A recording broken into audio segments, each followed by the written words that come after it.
continue à discuter de la politique russe en Syrie et au Proche-Orient avec notre invité Adeline Mohamedi. La dernière fois, on a discuté de la victoire militaire et diplomatique de la Russie dans cette région. Ici, on devrait parler des alliés et des adversaires. Alors, comment considérez-vous la Turquie dans cette situation? Est-ce que c'est plutôt allié des Russes ou est-ce que c'est plutôt un adversaire? Parce que la situation est assez délicate dans le contexte de l'affaire de Deb. Qu'est-ce que vous en pensez? Absolument, oui, je pense que c'est une très bonne question parce que avec le groupe d'Astana et avec la présentation toujours de ces trois acteurs que sont l'Iran, la Russie et la Turquie, on pourrait croire qu'il y aurait une alliance improbable, nouvelle, entre la Russie et la Turquie. Et je pense que c'est absolument pas le cas, qu'il n'y a pas d'alliance russo-turque, et de façon plus générale, je dirais que quand on lit un peu la doctrine en politique étrangère de la Russie, on se rend compte que le mot même alliance est un mot qui est de plus en plus rejeté. C'est-à-dire que l'un des éléments dans le discours russe en politique étrangère, c'est de dire nous ne voulons plus de la logique des blocs et des alliances d'avant. Ce que nous voulons aujourd'hui, ce sont des partenariats ponctuels, etc. Et ça, l'une des illustrations les plus nettes, les plus flagrantes de cette position, c'est la question israélienne. La Russie veut garder une amitié avec Israël tout en conservant ses relations avec les ennemis d'Israël, parce que la Russie considère qu'elle n'est pas, qu'elle n'a pas à être prisonnière d'une alliance. Parce que quand on pense alliance, l'alliance atlantique typiquement, on est censé respecter une alliance. Dans l'alliance atlantique, il y a un article qui oblige les alliés à intervenir. Les Russes ne veulent pas être prisonniers d'une quelconque alliance, ils veulent des partenariats ponctuels. Et plus généralement, pour finir sur cette question de principe, la Russie, dans son discours, ce qu'elle veut défendre, c'est le principe de la souveraineté territoriale, et en réalité, elle veut apparaître dans la région et dans le monde comme une sorte de garant de ce qu'on pourrait appeler la logique territoriale, c'est-à-dire les structures étatiques contre ce qui peut les menacer, c'est-à-dire les ingérences étrangères, les réseaux transnationaux, etc. Et dans le cadre du conflit syrien, on a vu émerger en réalité trois axes géopolitiques distincts. On parle souvent de deux axes, d'une opposition entre adversaires, entre pro-américains et pro-russes, ou je ne sais quoi. Mais moi je pense qu'il y a, d'un point de vue strictement géopolitique, c'est-à-dire d'une approche qui prend en compte la dimension territoriale, je pense qu'il y a trois axes. Et c'est là qu'on voit que la Russie et la Turquie n'étaient pas sur la même longueur d'onde du tout.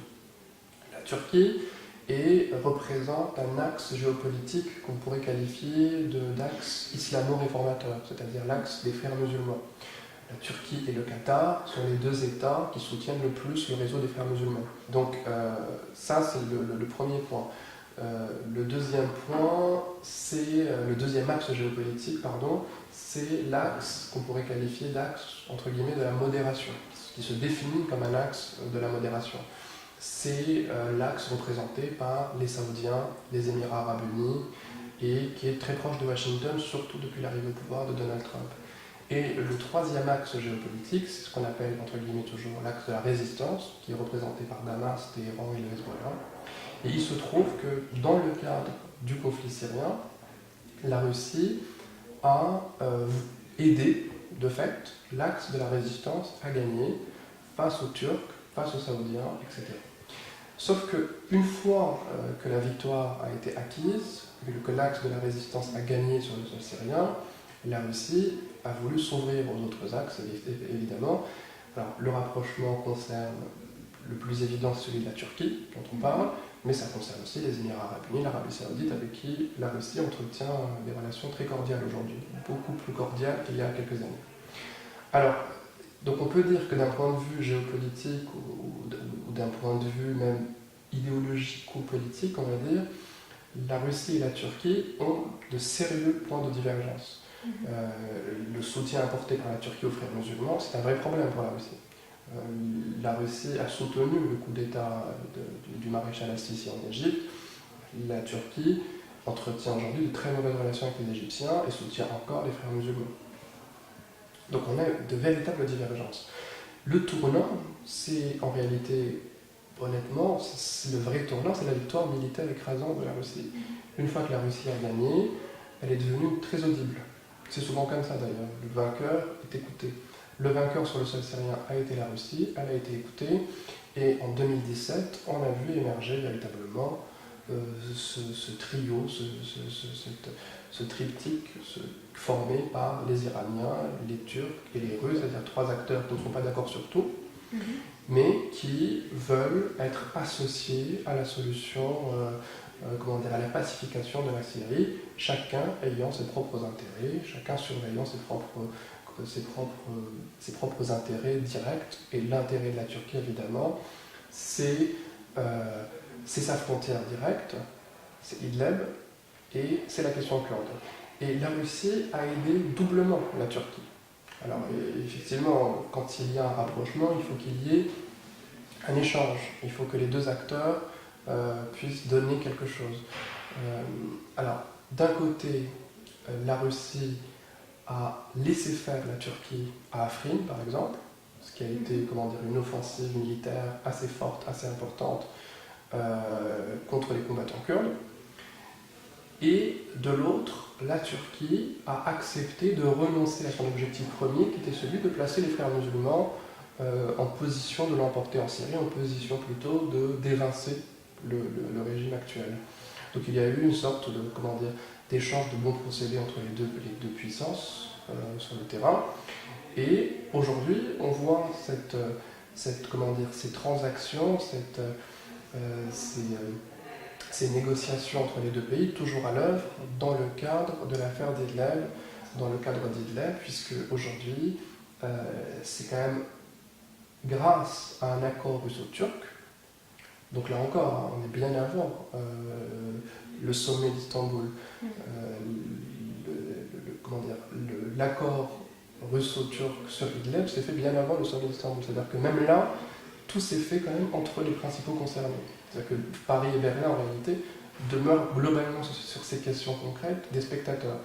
Et pour venir sur ce cessez-le-feu, il y a eu un accord parce que tout simplement, la Russie a accepté de prendre en compte l'intérêt national exprimé par la Turquie, qui est celui, en plus de se débarrasser des combattants kurdes encombrants, celui de conserver une zone tampon entre elle et le voisin syrien pour à la fois éviter que ces rebelles alliés, amis, se fassent écraser par l'armée syrienne, et aussi pour éviter une nouvelle crise de réfugiés. Parce que zone tampon, ça veut dire un endroit où un endroit qui empêche qu'un grand nombre de réfugiés arrivent sur le sol turc.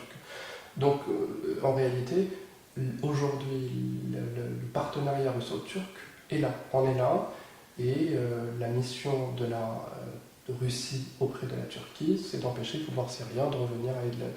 Donc voilà, mais il faut bien comprendre qu'on est quand même dans un partenariat et dans un rapport de force qui demeure précaire, puisque tout repose sur des promesses qui ne sont pas toujours tenues, comme la promesse turque de désarmer l'ensemble des rebelles à Idlib. Donc c'est une situation assez précaire, mais c'est un équilibre précaire qui a survécu en réalité depuis que le système d'Astana s'est mis en place.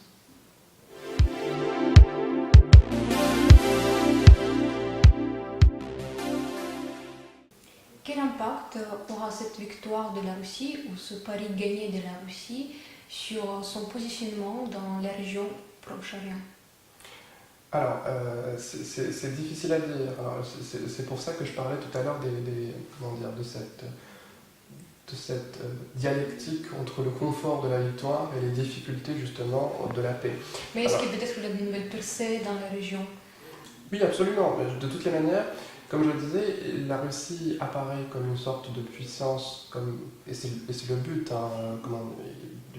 y compris du point de vue de la communication. L'un des objectifs de la Russie, c'est d'apparaître comme une sorte de garant international de la souveraineté nationale et de la logique territoriale contre ce qui peut la menacer.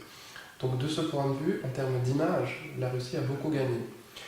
la Russie a beaucoup gagné en termes d'image, y compris d'ailleurs auprès de ses adversaires, parce qu'ils ont vu en elle une puissance fiable, qui n'a pas lâché une seule fois ses partenaires, y compris quand on croyait qu'elle était sur le point de le faire. Donc cette image, la Russie veut, pour dire les choses de façon un peu triviale, la faire fructifier. Alors ça passe par un certain nombre de percées qui, quand on réfléchit bien, dépassent même largement le Moyen-Orient.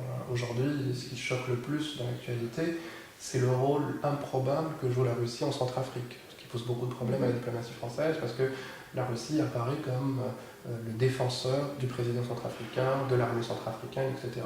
Donc ça, c'est parce que aussi la Russie a capitalisé sur son image en Syrie. Au Moyen-Orient, la Russie veut évidemment être en première ligne dans la construction de la Syrie. La Russie veut demain jouer un rôle important grâce à cette position justement qui lui permet de dialoguer avec tout le monde, y compris avec les acteurs considérés comme terroristes par d'autres. Je pense au Hamas, je pense au Hezbollah, avec lesquels la Russie dialogue. Donc tout cela pour revenir sur le conflit israélo-palestinien. C'est-à-dire que l'un des objectifs de la diplomatie russe, c'est de redevenir une importante puissance médiatrice dans le cadre du conflit israélo-palestinien. Et ça, on le perçoit d'autant plus facilement que l'administration américaine a rarement, peut-être n'a jamais été aussi anti-palestinienne, aussi ostensiblement radicalement pro-israélienne. Donc la Russie peut miser sur certains points-là. L'autre dossier important, c'est le dossier du nucléaire iranien. Tout à l'heure, on n'en a pas forcément parlé, mais c'est un point assez important, c'est que l'une des caractéristiques de ces 4 pays qui sont retrouvés au sommet d'Istanbul, c'est qu'ils ont tous refusé la sortie américaine de l'accord sur le nucléaire iranien. Et la Russie aimerait bien, notamment grâce à un soutien allemand ou français, pouvoir compenser la sortie américaine de l'accord sur le nucléaire iranien. Donc, dans le dossier iranien, il y a aussi un rôle à jouer pour la Russie. Et enfin, la percée la plus récente et aussi l'une des plus qui suscite le plus d'intérêt aussi pour les commentateurs, c'est le rôle de plus en plus important joué au Liban. Parce que là, elle n'est pas chez elle, la Russie. C'est pas son allié traditionnel. Absolument. C'est d'ailleurs comme la Centrafrique, une ancienne chef gardée de la France, le Liban. Mais là, la Russie s'est presque substituée à la France, tout simplement parce que la Russie, c'est ce que je disais, discute avec tout le monde. La Russie discute avec le Hezbollah mieux que quiconque, puisque c'est son partenaire militaire en Syrie, et aussi parce que la Russie dispose d'un ambassadeur à Beyrouth, Alexandre Despekin, qui est un ambassadeur très actif, parfaitement arabophone, que les acteurs libanais connaissent très bien et qui les apprécient, qui intervient régulièrement dans les médias libanais. Donc la Russie a un certain nombre d'atouts.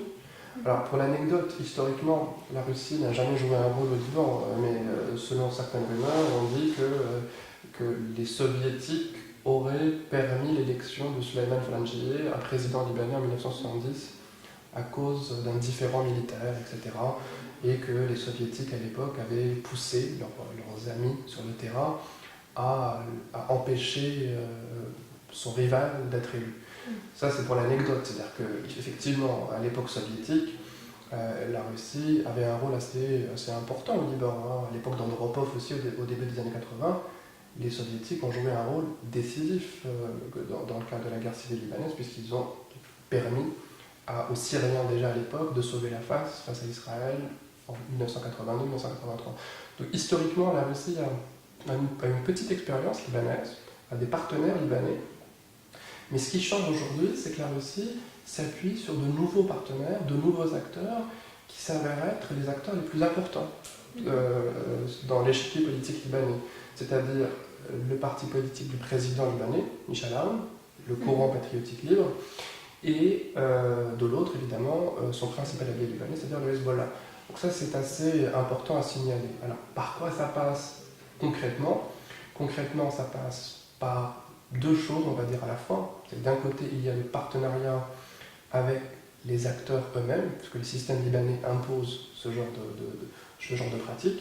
Donc dialogue régulier avec les dirigeants du Hezbollah, avec les dirigeants politiques en général, et de l'autre, une véritable coopération intergouvernementale qui passe par un projet important de vente d'armes, qui est en ce moment encore un peu bloqué, et aussi, surtout, par l'émergence d'une commission libano-russe sur le retour des réfugiés. C'est-à-dire que quand la Russie a remarqué que la question des réfugiés empoisonnait la vie politique libanaise, elle a tout de suite, notamment encore grâce à son ambassadeur, proposé sa médiation, ce qui peut être assez drôle, parce que la Russie joue maintenant une sorte de rôle de médiateur entre deux voisins qui se connaissent intimement, le Liban et la Syrie, mais qui peut jouer ce rôle de médiateur aujourd'hui sur la question des réfugiés, demain sur la question plus générale du dialogue politique entre acteurs libanais et acteurs syriens.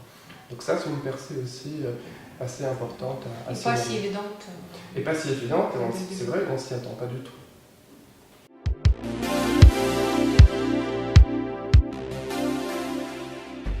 Merci beaucoup Adlène. Et n'oubliez pas de vous abonner au AS Labs TV.